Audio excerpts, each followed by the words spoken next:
की आंखों में आंखें डालकर बात करनी है। वो तुम्हें हीरो की तरह देखेगा, कभी भूल नहीं पाएगा, इग्नोर नहीं कर पाएगा। Attitude rule number 3, don't approach anybody for help, let them approach you.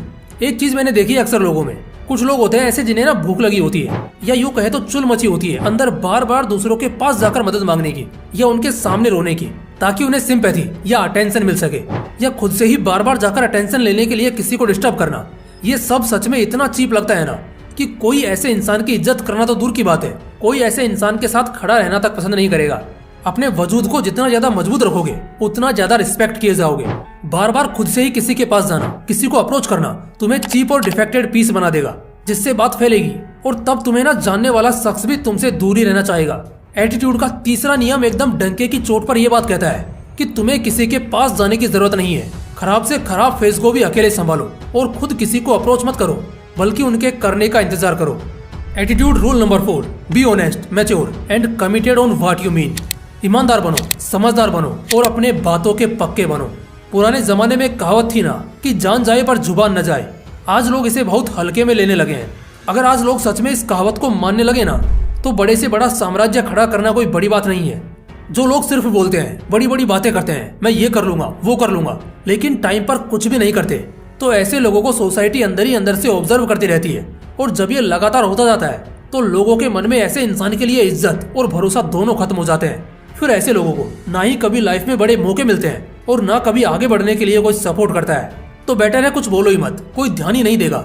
लेकिन एटीट्यूड के इस नियम को अगर फॉलो करते हो तो जब भी किसी तरह का कमिटमेंट पास करते हो तो तुरंत उसे पूरा करने में लग जाओ और बार बार खुद को प्रूव करो कि तुम जो कहते हो वो पत्थर की लकीर हो जाती है, जिसे कोई नहीं मिटा सकता।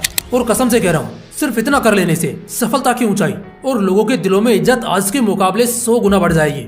Attitude rule number 5, be in limits for involving in groups. सबसे बड़ा नियम, जो अगर सच में इज्जत चाहते हो ना, तो ये नियम जरूर से जरूर मानना। देखो भाई, क्या कभी तुमने बाज को कबूतरों के झुंड में उड़ते देखा है? कभी देख ही नहीं सकते। क्या कभी किसी शेर को भेड़ के झुंड में चलते देखा है? कोई चांस ही नहीं है दोस्त। दोनों अपने अपने मैदान के राजा हैं, इसलिए वो इस बात को बहुत अच्छी तरह जानते हैं। अगर वो अपने लिए एक लिमिट सेट नहीं करेंगे तो कल को सारे दूसरे प्रजाति अपने आप को उनके बराबर समझने लगेंगे। अगर एक बाज कबूतरों के झुंड में रहने लग गया तो कुछ दिनों बाद कबूतर बाज को हल्के में लेने लगेंगे और इससे बाज का जो शासन है, जो रुतबा उसने आसमान पर कायम कर रखा है, सब मिट्टी में मिल जाएगा। तो इससे ना सीखने वाली बात है, किसी इंसान के लिए अकेले जिंदगी काटना नामुमकिन है और किसी को कोशिश करनी भी नहीं चाहिए। लेकिन हाँ, जब भी तुम किसी से मिले या किसी सर्कल में इन्वॉल्व हो तो ना एक लिमिट तक ही किसी को अपना मजाक उड़ाने देना या खुद पर हावी होने देना।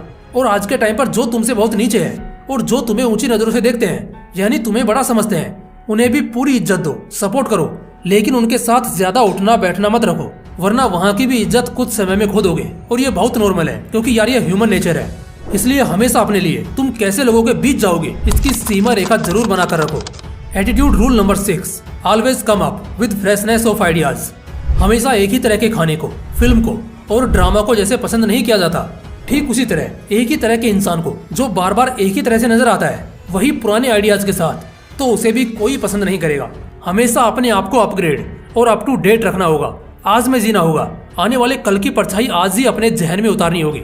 तुम्हारी आइडियाज जो तुम शेयर करोगे ना, उनमें फ्रेशनेस होनी चाहिए, ताजगी होनी चाहिए, नया लगना चाहिए, सबसे अलग होना चाहिए। किसी का कॉपी वर्जन तो बिल्कुल नहीं होना चाहिए। नए आइडियाज के साथ नए अंदाज में नजर आओ, इससे तुम्हारी डिमांड बहुत ज्यादा और बहुत तेजी से बढ़ेगी। Attitude rule number 7, never ever fear to anyone in circle. किसी से डरना तो बिल्कुल नहीं है। किसी की कोई बात बुरी लगती है तो वही मुंह पर बोल दो।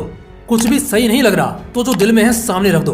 कोई तुम्हारे सामने तो क्या, पीठ पीछे भी बकवास नहीं कर पाएगा, क्योंकि उसे पता है तुम उसकी बैंड बजा दोगे और इस तरह से तुम्हारी दहशत परवान चढ़ेगी। सर्कल में हो सकता है शायद कोई तुमसे ज्यादा बुद्धिमान हो, या कोई ज्यादा चालाक हो, या कोई ज्यादा पावरफुल हो, लेकिन तुम्हारा एटीट्यूड वहाँ धारना चाहिए कि साला मेरे को अगर ये चीज खटकी ना तो मैं तो बोलूंगा भाई, जिसको जो करना है वो कर ले, जिसको जो उखाड़ना है वो उखाड़ ले। ऐसा बवाल वाला एटीट्यूड लेकर हमेशा बाहर निकलना। साला किसी के बाप में दम नहीं जो तुम्हें हल्के में ले सके। Attitude rule number 8, watch your move sharp. हमेशा अपनी चाल पर ध्यान रखना। तुम्हारा अंदाज तुम्हें राजा भी बना देगा और तुम्हें फंसा भी देगा। इसलिए तुम कैसे लोगों से मिलते हो, कौन तुम्हें पसंद करता है और कौन नहीं करता, इन सब का एकदम ख्याल रखो। तुम्हें कब कैसे रिएक्ट करना है, इन सब बातों का भी एकदम ध्यान रखो। अपनी कमजोरियों पर काम करो और उन्हें जल्द से जल्द खत्म करने की कोशिश करो। अपने अंदाज पर ध्यान देना बहुत जरूरी है और दिमाग तो हर वक्त चलता रहना चाहिए। जब भी कोई बड़ा कदम लोगे तो उस वक्त हमेशा उसके इम्पैक्ट्स के बारे में जरूर सोचना और मामला जरा सा भी तुम्हारे खिलाफ होना सीधा हमला बोल देना।